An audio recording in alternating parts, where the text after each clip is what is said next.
नमस्कार मंडळी. जसं की तुम्ही मागच्या व्लॉगमध्ये बघितलं, मी निघाली होती एका ट्रिपला जाण्यासाठी आणि माझी ट्रिप चालली होती कोल्हापूरला.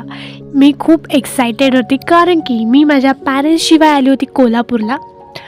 रात्री आम्ही हॉटेल वगैरेवर पोचलो. त्यानंतर रंकाळा फिरायचं ठरवलं होतं सर्वांनी आधी. ते फिरून झाल्यानंतर थोडी पेटूला आराम दिला. नेक्स्ट मॉर्निंग मग मस्तपैकी पोहे, इडली आणि चटणीचा नाश्ता केला. गरमागरम चहाही पिला. त्यानंतर मग आम्ही पोचलो महालक्ष्मीच्या मंदिरात देवीच्या दर्शनासाठी. तसं तर आम्ही सकाळी 7:30 वाजताच मंदिरात पोचलो होतो. देवीला ओटीचं सामान घेतलं. मंदिरात शूट करणं अलाउड नव्हतं, तरी पण डर के आगे जीत है म्हणून मी थोडंफार शूट केलं.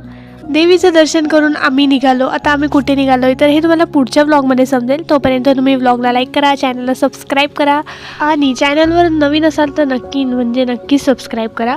आता आपण पुढच्या व्लॉगमध्ये भेटूया. तोपर्यंत बाय बाय आणि टू बी कंटिन्यू.